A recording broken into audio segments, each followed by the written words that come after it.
ഐഗിരി നന്ദിനി നന്ദിത മേദിനി വിശ്വവിനോദിനി നന്ദനുതേ ഗിരിവരവിന്ധ്യ ശിരോധിനി വാസിനി വിഷ്ണു വിലാസിനി ജിഷ്ണുനുതേ ഭഗവതി ഹേഷിതി കണ്ഠ കുടുംബിനി ഭൂര്യ കുടുംബിനി ഭൂര്യ കൃതേ ജയ ജയ ഹേ മഹിഷാസുരമർദിനി രമ്യ കബർദിനി ശൈലസുതേ.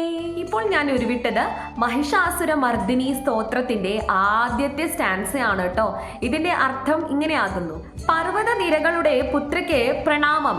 ഈ ഭൂമിയെ മുഴുവൻ സന്തോഷിപ്പിക്കുന്ന ദേവിക്ക് പ്രണാമം. ഈ പ്രപഞ്ചത്തെ മുഴുവൻ ആനന്ദിപ്പിക്കുന്ന ദേവി, പർവ്വതനിരകളുടെ പുത്രിയായ ദേവി, വിന്ധ്യാപർവ്വതത്തിൽ വസിക്കുന്ന ദേവി, ഭഗവാൻ മഹാവിഷ്ണുവിനോടൊപ്പം കളിക്കുന്ന അദ്ദേഹത്തിന്റെ സഹോദരിയാവുന്ന ദേവി, തിളങ്ങുന്ന മുഖങ്ങളുള്ള ദേവി, മറ്റു ദേവതകളാൽ ആരാധിക്കപ്പെടുന്ന ദേവി, സാക്ഷാൽ നീലകണ്ഠന്റെ പത്നിയായ ദേവി, അനേകം കുടുംബങ്ങൾ ഉള്ള ദേവി, എല്ലാ കുടുംബങ്ങൾക്കും നന്മ നൽകുന്ന ദേവി, അതിമനോഹരമായ കേശത്തിന് ഉടമയായ ദേവി, പർവ്വത നരേശന്റെ പുത്രിയുമാണ് ദേവി, മഹിഷാസുരന്റെ മർദ്ദിനിയുമാണ് ദേവി.